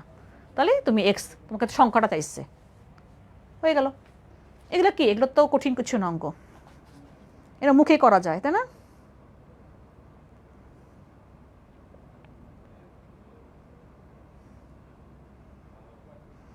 শোনো, আন্তাজে দাগাবা না, এই অঙ্কগুলো আন্তাজে দাগাবা না। তুমি অঙ্কটা করে তুমি দেখো কতক্ষণ লাগছে। আমার এই অঙ্কটা করতে 10 সেকেন্ড লাগে নাই। এইসব আন্তাজে দাগাবে না, অনেক সব ভুল হয়ে যেতে পারে। ভুল হলে কি হবে তোমরা জানো যে আমি বলছি যে অ্যাডমিশনের সবচেয়ে বড় মানে কষ্টটা লাগে নেগেটিভ মার্কিং আছে। তা তুমি কেন দেখাবা আন্তাজে? তুমি অঙ্কটা করে দেখো কতক্ষণ লাগছে অঙ্কটা করতে, ঠিক আছে? এই যে ইজি গেম বলছে একজন। আসবার বাংলাদেশের প্রথম নিরক্ষর মুক্ত গ্রাম চাইছে। বাংলাদেশের প্রথম নিরক্ষর মুক্ত গ্রাম। আর আমার আরেকটা পড়াবো, প্রথম, এটা তোমাদের পড়া উচিত, প্রথম আমি হিন্টস দিব, প্রথম নিরক্ষর মুক্ত জেলা। আমাদের বাংলাদেশের বেস্ট অলরাউন্ডার বাসা কোথায় তার আর কি, হ্যাঁ, যে এখন বাংলাদেশে আসতে পারে না, একটা সময় সে এমপি হয়েছিল, তাহলে বলো কি হইতে পারে? আর প্রথম নিরক্ষর মুক্ত গ্রাম সেটা হচ্ছে ঠাকুরগাঁতে। এবার তাহলে বলো দেখি এটা পারো কিনা। এটা একটু অন্যরকম দিছে, কারণ আমরা জেলা পড়ি, একটু গ্রাম দিছে, ঠিক আছে? কারণ যেহেতু উত্তরবঙ্গের দিকে, দেখো ঠাকুরগাঁও উত্তরবঙ্গে, রাজশাহী ইউনিভার্সিটি দেখো, ওরা খেয়াল করে দেখবা যে এই উত্তরবঙ্গের থেকে যখন তুমি কোনো জায়গায় পরীক্ষা দিবা, ওই ওই বেল্টের কিছু না কিছু প্রশ্ন দেয়। যেমন তুমি হাজি দানেশে যাবা, দেখবা ওই বেল্টের কোনো না কোনো প্রশ্ন দিতে পারে। যেমন হাজি দানেশ কোথায়? দিনাজপুরে। দিনাজপুরে কি আছে জানো? গম ও ভুট্টা গবেষণা ইনস্টিটিউট। ওই যে তোমার ওই হাজি দানেশের এই উল্টা পাশে, নসিপুর, দিনাজপুর। আমি নিজে গেছি, আমার মুখস্থ করা লাগে না, কারণ আমি নিজেই দেখছি। আমি দিনাজপুরে গেছি, আমি নসিপুরের সামনে দিয়ে ওই গম ও ভুট্টা গবেষণার সামনে দিয়েই গেছি। মশলা গবেষণা কেন্দ্র কোথায়? বগুড়ার মানুষ কোথায়? আওয়াজ দাও। বগুড়াতে। সো এই যে দেখো গবেষণা কেন্দ্রগুলো পরীক্ষায় আসে, গবেষণা কেন্দ্র বা গবেষণা ইনস্টিটিউটগুলো পরীক্ষায় আসে। যেমন মৎস্য গবেষণা ইনস্টিটিউট, যেটা মেন, যেটা আমাদের হচ্ছে গিয়ে বাংলাদেশ এগ্রিকালচার ইউনিভার্সিটি কোথায়? বাউ, ময়মনসিংহে। আমি যাই দেখে আসছি, এখন আমি জীবনে ভুলবো না যে তোমার হচ্ছে গিয়ে আমাদের মৎস্য গবেষণা ইনস্টিটিউটটা কোথায়? তোমার ময়মনসিংহে। আমাদের কৃষি বিশ্ববিদ্যালয়, বাংলাদেশ কৃষি বিশ্ববিদ্যালয়ের ভিতরে এটা। যদি কেউ যাও ময়মনসিংহে, অবশ্যই কৃষি বিশ্ববিদ্যালয়ের ভিতরে গিয়ে দেখে আসবা। অনেক বড় ইউনিভার্সিটি, খুঁজা খুঁজা বাইর করবা। অটোতে গেছিলাম, আমাদের স্টুডেন্ট, আমাদের 3 পয়েন্টার স্টুডেন্টরা আমাকে নিয়ে গেছিলো, জানো। আমি ক্লাসেতে গেছিলাম অফলাইনে, তখন আমি বলছিলাম যে আমার ক্লাস শেষ, পরে ওরা আমাকে নিয়ে সেই বাউতে গেছিলো, আমরা সবাই মিলে ঘুরছিলাম, ঠিক আছে? তাহলে এটা কি হবে? এটা হবে হচ্ছে কচুবাড়ি, কৃষ্টপুর, এবং এটা কোথায়? ঠাকুরগাঁওতে। এই যে আমাদের যদি রাষ্ট্রপতি যিনি হবেন, মির্জা ফখরুল আলমগীর, উনিই হবেন, তাই না? উনি কোন কোন কোন এলাকার বলো? উনি কোন এলাকার? আশা করা যায় তো উনিই তো হবেন, যেহেতু বিএনপির পক্ষ থেকে নমিনেশন পাইছে। সো মির্জা ফখরুল আলমগীর কোন এলাকার বলে ফেলো, সেই এলাকার এটা। তাহলে কচুবাড়ি, কৃষ্টপুর। আর প্রথম নিরক্ষর মুক্ত জেলা মাগুরা। কোথায়? মাগুরা। দেখছো, প্রথম নিরক্ষর মুক্ত জেলা।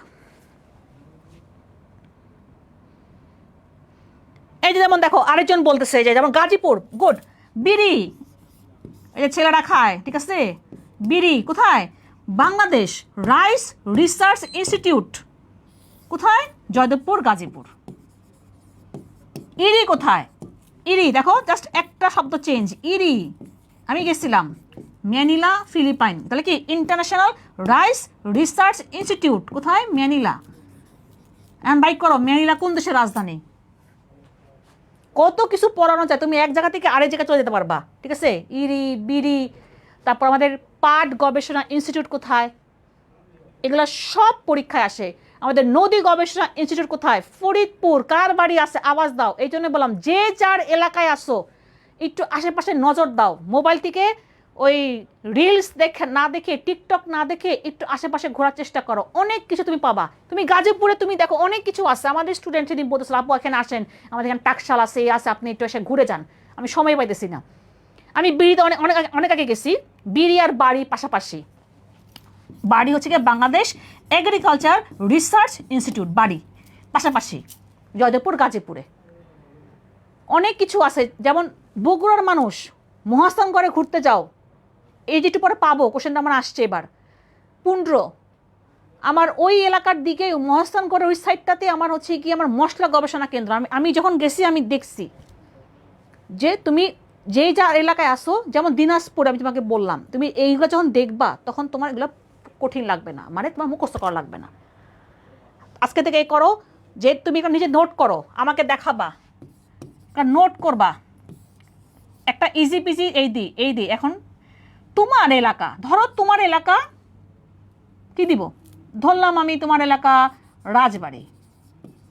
রাজবাড়িতে আমার কি আছে ইম্পর্টেন্ট, যেগুলো পরীক্ষা আসতে পারে? পাংশাতে আমার হচ্ছে কি তিস্তা তো না, এখন পদ্মা ব্যারেজ আমাদের নির্মাণ করবে, নতুন ইনফরমেশন, আমাদের পদ্মা ব্যারেজ নির্মাণ করবে এই পাংশা রাজবাড়িতে। ফরিদপুরে কি বিখ্যাত আছে, ঠিক আছে? গাজীপুরে কি আছে, এটা দেখো আমি অলরেডি বলে ফেলছি। বা ঠাকুরগাঁওতে কি আছে, কারণ ঠাকুরগাঁও গুরুত্বপূর্ণ, বুঝতেই পারছো আমাদের নেক্সট প্রেসিডেন্ট ঠাকুরগাঁও থেকে হবে, তাহলে দেখা যাবে ঠাকুরগাঁও থেকে প্রশ্ন আসতে পারে। সো তুমি দেখো তোমার এলাকাতে, যেমন মনে করো নওগাঁ জেলার পাহাড়পুরে কি আছে, বৌদ্ধবিহার, পাহাড়পুর বৌদ্ধবিহার খুবই গুরুত্বপূর্ণ, এগুলো পরীক্ষা প্রশ্ন আসে। খুলনাতে কি আছে, বরিশালে কি আছে, জাস্ট একটা নোট করো, আমাকে দেখাবা, পারলে আমাকে ইনবক্স করে দেখাবা যে আপু আমি আমার এলাকাতে এই জিনিসগুলো আছে, জাস্ট পয়েন্ট করে লিখতে পারো যে এইটা আছে। দেখবা তখন অনেক কিছু আমি যেমন এইটা কাজটা দিব যখন আমাদের প্রাইভেট গ্রুপে ক্লাস শুরু হবে, আমি তখন আমার স্টুডেন্টকে একটা কাজ দেই যে আমাদের ডিসকাশন গ্রুপে সবাই যে যার এলাকা নিয়ে পোস্ট করবে, তাহলে কী হবে, সবাই আমরা ওখানে ওই পোস্ট থেকে আমরা অনেক ইনফরমেশন জানতে পারবো। লালমনিরহাটে আমাদের বাংলাদেশের সবচেয়ে বড় সেচ প্রকল্প তিস্তা বাঁধ প্রকল্প বা তিস্তা ব্যারেজ কোথায়? লালমনিরহাট জেলা, রংপুর বিভাগ লালমনিরহাট জেলার মধ্যে পড়ছে। রংপুরে আমার কি আছে, বা ওই রংপুর শহরটা কোন নদীর তীরে, তোমার এলাকার কোন নদীর তীরে? বরিশাল শহর কোন নদীর তীরে, পরীক্ষা প্রশ্ন আসে। সিলেট শহর কোন নদীর তীরে? সিলেটে আমাদের বাংলাদেশের প্রথম চা বাগান মালিনী ছড়া। দেখো কত একটা এর মধ্যে আমি কত কিছু বলে দিছি। সো এটা একটু দেখো, নিজেরা একটু খুঁজো, দেখো, দেখে নোটটা করো, নিজেই নোটটা করো, দেখি আচ্ছা আমার এলাকাতে এই আছে, এইগুলা পরীক্ষায় আসে। ওকে, করবা তোমরা বলো। এই যে সাফারি পার্ক, এই যে আবির বলছে সাফারি পার্ক আছে, গুড।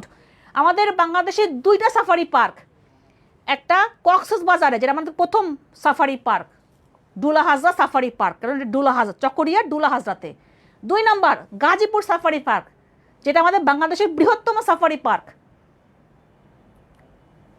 তাহলে আমরা আরেকটা পেয়ে গেলাম, গাজীপুরে আমার সাফারি পার্কও আছে।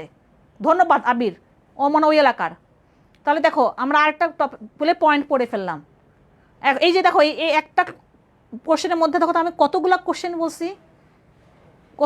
বলছি, বের করো। সো এটা তোমাদের কাজ, তোমার কি ইন্টারেস্টেড এই কাজের জন্য যে তোমরা কি বলে এই নোটটা করবা? এই যে মধুপুরের আনারস, ইয়েস, আমাদের মধুপুরের আনারস, টাঙ্গাইলের মধুপুরের আনারস জিআই পণ্য, আমাদের এই গাজীপুরের কাঁঠাল জিআই পণ্য।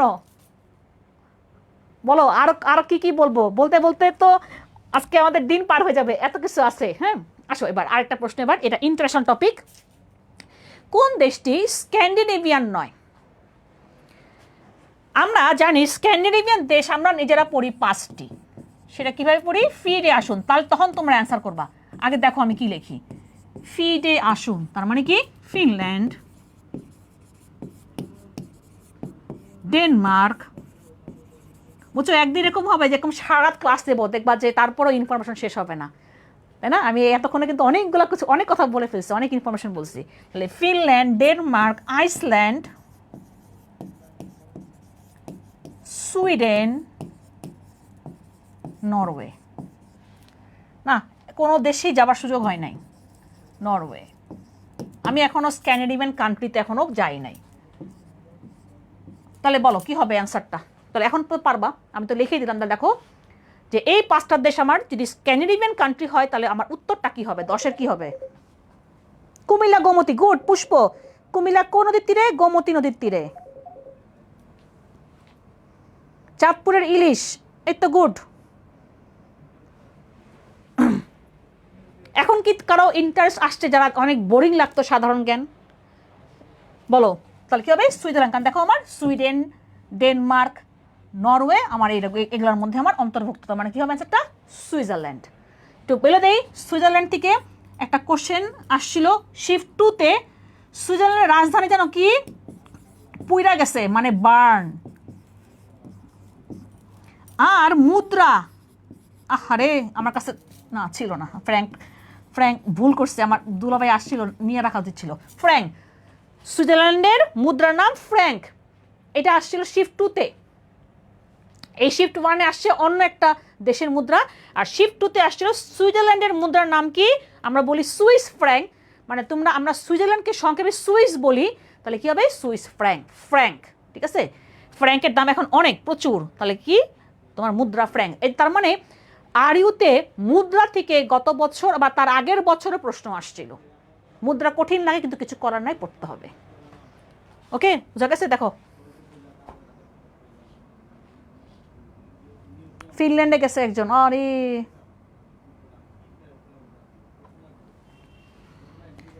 এবার আসো, ওয়াটারলু যুদ্ধের সাথে কোন শাসকের নাম জড়িত? আগে আবার দেখি ওয়াটারলু যুদ্ধটা কোথায় হয়েছে, বা ওয়াটারলুটা কোথায়?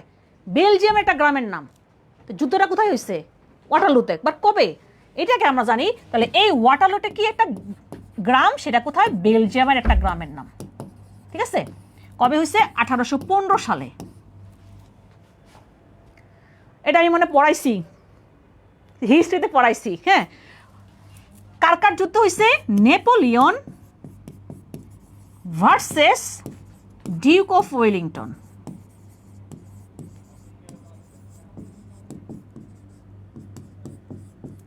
হ্যাঁ বেটা, ব্রিটেনের, এটা তার উপাধি। এবার বেটার নাম কেউ বলতে পারবা? নেপোলিয়ন আমরা জানি ফ্রান্সের, কি জানি, ফরাসি বিপ্লবের শিশু, তাই না? শিশু। এই ওয়াটারলু যুদ্ধ 1815 সালে হয়েছে। নেপোলিয়ন, দেখো Napoleon versus Duke of Wellington, তার নাম আর্থার ওয়েলেসলি। এই আর্থার ওয়েলেসলি, হেই বেটা, মহীশূরে চতুর্থ যুদ্ধে টিপু সুলতানকে হারাইছিল, অনেক বড় যোদ্ধা। আবার সে নেপোলিয়নকে হারাইছে 1815 সালে ওয়াটারলু যুদ্ধে। France versus Britain. এখন তো বুঝতে পারছো কি হবে অ্যান্সারটা। এবার শোনো, এই যুদ্ধে নেপোলিয়ন হেরে গেছিল। হেরে যাওয়ার পর তাকে লাথি দিয়ে পাঠায় দেওয়া হয়েছিল সেন্ট হেলেনা দ্বীপে, মানে নির্বাসন। বুঝছো কোথায় নির্বাসন দিছে? সেন্ট হেলেনা দ্বীপে। এই সেন্ট হেলেনা দ্বীপেই নেপোলিয়ন মারা যান 1821 সালে। 1821 সালে। দেখছো কোত্থেকে কোথায় চলে আসছি? তাহলে প্রশ্ন আসতে পারে না, নেপোলিয়ন কোথায় মৃত্যুবরণ করেন? সেন্ট হেলেনা দ্বীপে। অথবা কবে মারা গেছেন? 1821 সালে। কোথায়? এই সেন্ট হেলেনা দ্বীপে। তাকে 1815 সালে তাকে এই দ্বীপে নির্বাসন করা হয়। আমরা জানি হিটলার সেকেন্ড ওয়ার্ল্ড ওয়ারে হোতা, তার দলের নাম কি? নাৎসি। হেল হিটলার। ঠিক আছে, নাৎসি। গোপন পুলিশ বাহিনীর নাম কি? গেস্টাপো।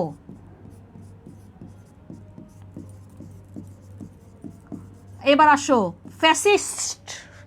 ফ্যাসিজম কথাটা আমরা শব্দ শুনি আমরা রিসেন্টলি, আপাজান পালা যাওয়ার পর, তাই না? আমরা বলি শেখ হাসিনা ফ্যাসিস্ট। এই যে ফ্যাসিজমের প্রবর্তক ইতালির বেনিতো মুসলিনি, ফ্যাসিজমের প্রবর্তক, তার দলের নামই ছিল ফ্যাসিস্ট প্রবর্তক।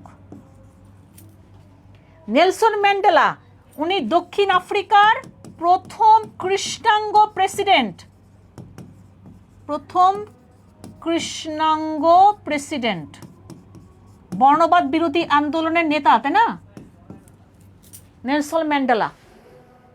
উনি রোবেন দ্বীপে তাকে অনেক বছর নির্বাসন দিয়ে রাখছিল, রোবেন দ্বীপে অনেক বছর কাটাইছেন উনি।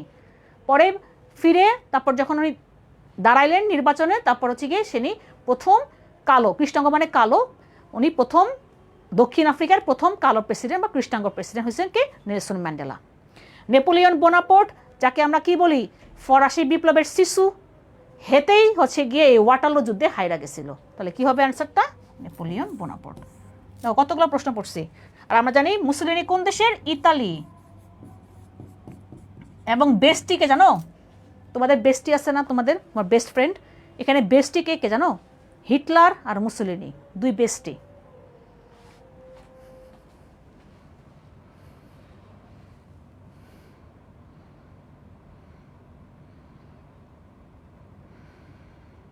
ওকে, তাহলে অনেকগুলো প্রশ্ন পড়ছো, এখানে অনেকগুলো প্রশ্ন এটা আসতে পারে, বা প্রশ্ন হতে পারে ওয়াটারলু যুদ্ধ কোথায়? বেলজিয়াম একটা গ্রামের নাম ওয়াটারলু। সো এটা একটা ইম্পর্টেন্ট প্রশ্ন, খুবই খুবই গুরুত্বপূর্ণ, এগুলো প্রায় আসে।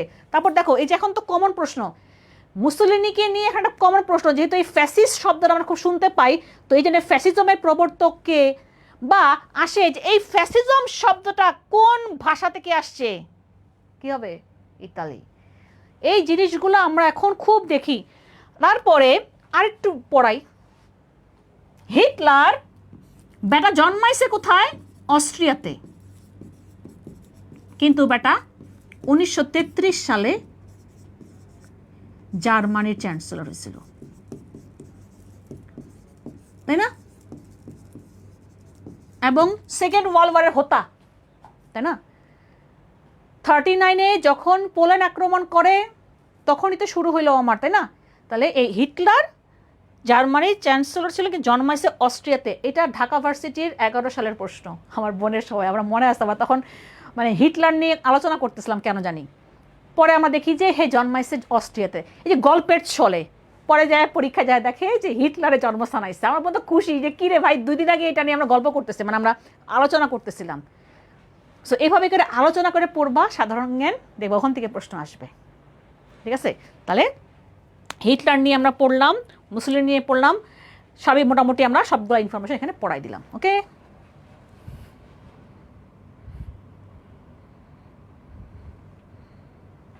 আসো নেক্সট যাই আমরা জাম্বিয়ার রাজধানী। তার মানে কি দেখো আমরা এইবার মানে আরিউতে রাজধানী থেকে প্রশ্ন আসছে, মুদ্রা থেকে প্রশ্ন আসছে। ওকে, এই যে তোমরা একটা দেশ নিয়ে একটু খুব মজা নাও, স্পেশালি ইয়াং পিপল, কিছু হলে বলো আমরা উগান্ডা যাবো, উগান্ডা, ঠিক না? এই উগান্ডার রাজধানী হচ্ছে গিয়ে কাম্পালা।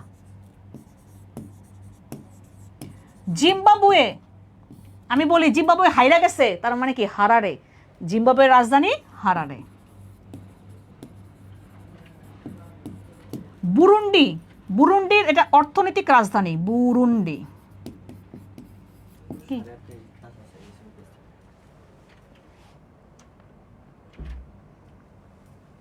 ঠিক আছে, বুরুন্ডির রাজধানী, এটা অর্থনৈতিক রাজধানী বুজুম্বুরা।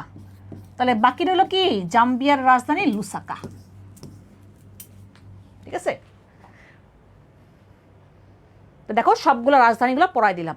তাহলে জাম্বিয়ার রাজধানী লুসাকা, উগান্ডার রাজধানী কাম্পালা, জিম্বাবুয়ের রাজধানী হাইরা গেছে হারারে, বাংলাদেশের রাজধানী কি জানি না, বলো। এবার আসো আকাশের উজ্জ্বলতম নক্ষত্র, মনে রাখবা আরিউতে সৌরজগৎ খুব ফেভারিট টপিক। এটা কিন্তু সৌরজগৎ থেকে প্রশ্ন আসছে, আমি পড়াই সৌরজগৎ থেকে। আমাদের 8টা গ্রহ আছে, তাই না? সৌরজগতে সূর্য চারদিকে ঘুরতেছে। সূর্যের নিকটতম নক্ষত্র প্রক্সিমা সেন্টারাই, সূর্যের নিকটতম নক্ষত্র, এটা একটা ইম্পর্টেন্ট। নিকটতম নক্ষত্র, নক্ষত্র কাকে বলি আমরা? যার আলো আছে। গ্রহের কিন্তু দেখো আমরা যে গ্রহ পৃথিবী, আমাদের কি নিজস্ব কোনো আলো আছে? না, আমরা সূর্যের উপর ডিপেন্ড করি, ঠিক আছে? তাহলে সূর্যের নিকটতম নক্ষত্র প্রক্সিমা সেন্টারাই। আর কি বলছে? আকাশের উজ্জ্বলতম নক্ষত্র, শব্দটা খুব সুন্দর, দেখি কে বলতে পারবা 13 নম্বর কি হবে? অনেকে বলছে ধ্রুবতারা। ওরে বাবা, আবার গান গাওয়া শুরু করে দেয় না, ধ্রুবতারা নিয়ে মানে গানও আছে মনে হয়, তাই না? কি জানি গানটা ভুলেও গেছি। তাহলে কি হবে? আকাশের উজ্জ্বলতম নক্ষত্র লুব্ধক। এই 2টা প্রশ্ন এই সৌরজগৎ থেকে আমি যখন পড়াবো তখন আমার এগুলো পড়া হয়ে যাবে, দেখছো? তাহলে বলো হ্যাঁ যে খালি আমরা ঢাবি নিয়ে আমরা পড়াই, তো এগুলো তো আমি পড়াবো, আমার প্রত্যেকটা আমার এই যে আমার টপিকই আছে সৌরজগৎ, সুন্দর করে পড়াবো, ঠিক আছে? আমাদের 8টা গ্রহের কোনটা কোনটা গুরুত্বপূর্ণ প্রশ্ন সেগুলো আমি পড়াই দিব।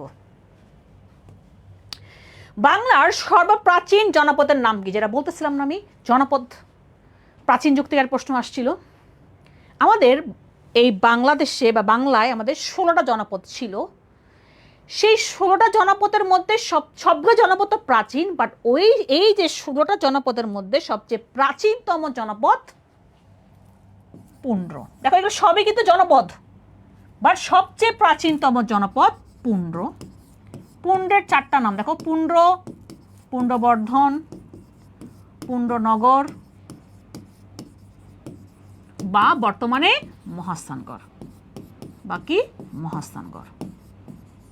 ঠিক আছে, আমাদের এই গৌড়টা হচ্ছে গিয়ে 2টা এলাকাতে পড়ছে, আমাদের চাঁপাইনবাবগঞ্জ আর ওই পারে ইন্ডিয়ার কিছু অংশ। সো যদি বলা হয় যে গৌড় বাংলাদেশের বর্তমানে কোন জায়গাটা, চাঁপাইনবাবগঞ্জ। হরিকেল সিলেট চট্টগ্রাম, আর পুণ্ড্র কি বললাম যে বর্তমান কি আমাদের মহাস্থানগড়, এই যেটা। প্রশ্ন আসতে পারে যে বাংলার সবচেয়ে প্রাচীনতম জনপদ, প্রশ্ন আসছে বাংলার সবচেয়ে প্রাচীনতম নগরী কোনটি, প্রাচীনতম নগরী কোনটি, অথবা বাংলার সবচেয়ে প্রাচীনতম ঐতিহাসিক স্থান কোনটি, কোনটি, পুণ্ড্রবর্ধন, পুণ্ড্রনগর বা মহাস্থানগড়। বোঝা গেছে? এবং এই মহাস্থানগড় জানো কোন নদীর তীরে, করতোয়া, কারণ আমরা জানি বগুড়া করতোয়া নদীর তীরে অবস্থিত। কত প্রশ্ন পড়তে মন চায়। এবার আসো, লাউকিপ কোন দেশের মুদ্রা? দেখছো একটা মানে আরিউতে গত বছর রাজধানী থেকেও প্রশ্ন আসছে, মুদ্রা থেকে প্রশ্ন আসছে। লাউকিপ এটা মুদ্রা, নামের লগেই সেই দেশের মিল আছে। এবার তাহলে বলো কি হবে 15 নাম্বারটা।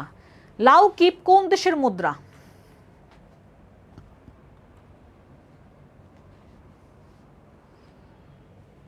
এই নামের সাথে দেশের নামের সাথে মিল আছে, লাউকিপ কি হবে বলো? মিল আছে, লাউকিপ এশিয়ার মধ্যে দেশ, সেটা হচ্ছে গিয়ে লাওস। কি লাওস, দেখো লাওস লাউকিপ মিল আছে। এবার আসি আমরা, বাংলাদেশের মৎস্য আইনে কত সেন্টিমিটার কম দৈর্ঘ্যের ইলিশ মাছ ধরা নিষিদ্ধ, যেটা জাটকা বলি আমরা। ঠিক আছে, জাটকা বলি যেটাকে আমরা, বলো। আর যদি বলা হয় রুই মাছের পোনা মারা নিষেধ, সেটা আবার একটু কম। রুই মাছের পোনা সেটা হচ্ছে 23 সেন্টিমিটার। আর আমাদের প্রশ্ন চাইছে কি, ইলিশ মাছ মানে জাটকা। তুমি জাটকা এত এত এত ইঞ্চির নিচে হইলে, এত সেন্টিমিটারের নিচে হইলে আমি ওইটা ধরবো না, ওইটা আমার জন্য পোনা। ইলিশের পোনাকে আমরা কি বলি, জাটকা বলি আমরা। যেমন রুই মাছের পোনা কি 23 সেন্টিমিটারের নিচে হইলে তুমি এটা ধরবা না। আর ইলিশের জন্য তোমার হচ্ছে কি কত, 25 সেন্টিমিটার। ঠিক আছে, ইলিশের জন্য 25 আর রুই মাছের জন্য আমার 23 সেন্টিমিটার। ওকে, তাহলে খেয়াল করতে হবে, এটা আমার টপিকের নাম, আমার মৎস্য সম্পদ। এই জন্য সবাই হাসো যে এইসব, আমার এটা প্রথম লাইন, এটা আমার প্রথম, মানে মৎস্য সম্পদের প্রথম লাইনই এটা আমার, এই কোশ্চেনটা আর কি। ঠিক আছে, তাহলে কি হবে 25 সেন্টিমিটার, আর যদি রুই মাছ বলতে হবে 23 সেন্টিমিটার। মোবাইল ফোনের ব্যাটারি কোন শক্তি সংরক্ষণ করে? এই যে তোমরা যে ব্যাটারি চার্জ দাও, শক্তি সংরক্ষণ হয়, তাই না? তুমি ব্যাটারি চার্জ দিতেছো, তার মানে বিদ্যুৎ শক্তি আমার সংরক্ষিত হয় রাসায়নিক শক্তিতে। আবার তুমি যখন মোবাইল চালাও তখন আবার বিদ্যুৎ শক্তিতে। তার মানে এইটা আমার সংরক্ষণ থাকতেছে। দেখো, এটা একটা সায়েন্সের টাইপ প্রশ্ন দিছে।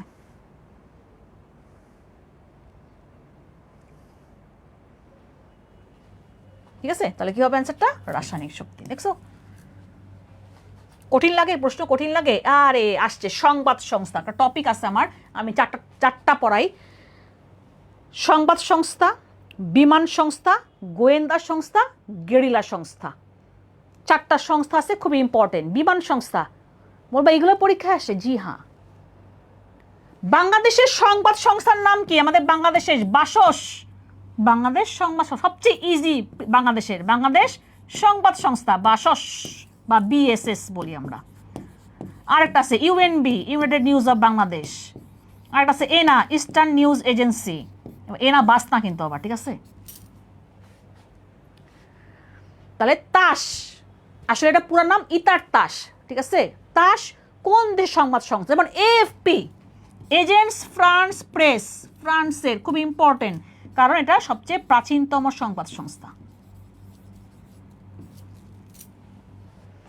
তাহলে তাস হচ্ছে গিয়া রাশিয়ার সংবাদ সংস্থা, খুবই গুরুত্বপূর্ণ এবং এটা একটা মানে ইজি এবং এটা কমন। যেমন আমাদের বাংলাদেশের বিমান সংস্থার নাম কি? বিমান বাংলাদেশ এয়ারলাইন্স। রাশিয়াটার নাম এরোফ্লোট, ঠিক আছে? জার্মানির নাম লুফথানসা, আনকমন দেখো নাম। এইগুলাই পরীক্ষা। যেমন ইন্দোনেশিয়া গারুডা। যেমন দেখো বাংলাদেশে বোঝা যায়, কারণ আমাদেরটা কি বিমান বাংলাদেশ এয়ারলাইন্স, বাংলাদেশ আছে মানে বাংলাদেশের এয়ারলাইন্স বোঝা যায়। ক্যাথে প্যাসিফিক হংকংয়ের। এমিরাটস কোথাকার? সংযুক্ত আরব আমিরাত, দুবাইতে থামে। ওকে, এবার আসো, মুক্তিযুদ্ধের প্রথম সশস্ত্র প্রতিরোধ কোথায় সংঘটিত হয়? আমাদের 25শে মার্চের আগেই আমাদের একটা জায়গায়, যেটা নিয়ে আমি অনেকক্ষণ কথা বলতেছিলাম, সেই জয়দেবপুর গাজীপুরে প্রথম সশস্ত্র প্রতিরোধটা সংঘটিত হয়। সো এটা মুক্তিযুদ্ধের মানে তোমার 25শে মার্চের আগেই। দেখো তোমার হচ্ছে গিয়ে রাজারবাগ পুলিশ লাইন, ঢাকা বিশ্ববিদ্যালয়, এগুলো হচ্ছে 25শে মার্চের রাতে আক্রমণ করছিল, ঠিক আছে? বাট আমাদের গাজীপুর, জয়দেবপুর গাজীপুরে আমার প্রথম কি সশস্ত্র প্রতিরোধ সংগঠিত হয়। গাজীপুরে মানুষ বলবো বাহ, আজকে থেকে আমাদের নিয়ে অনেক প্রশ্ন। আইসিসি, আন্তর্জাতিক cricket council, international cricket council, আমি কই ইন্ডিয়ান ক্রিকেট কাউন্সিল কই, ঠিক আছে? আইসিসি। আচ্ছা, এখন তো 26, তাই না? বড় দেখে আমাদের নেক্সট ওয়ান ডে বিশ্বকাপ কবে হবে? আইসিসি বিশ্বকাপ ওয়ান ডে বলছি কিন্তু, মানে 50 ওভারের যে ম্যাচটা, ওয়ান ডে বিশ্বকাপ। যারা খেলা দেখো তারা অবশ্যই জানো, আমার 23 সালে হয়েছে সর্বশেষ ওয়ান ডে বিশ্বকাপ। 4 বছর পর হবে 27-এ। তাহলে আমার 27-এ ওয়ান ডে বিশ্বকাপটা কোথায় হবে দেখি, কে বলতে পারে? একটা হিন্টস দেই, ইটস টাইম ফর আফ্রিকা। তাহলে এবার বলো কি হবে? তাহলে এইখানে হবে এটা পূর্ব তিমুর ও জাম্বিয়া, এরা লাস্ট সহযোগিতা। এটা হচ্ছে রিসেন্ট থেকে, হ্যাঁ 25 সালে যুক্ত হয়েছে, তো রিসেন্ট থেকে আসছে আর কি 20-এর।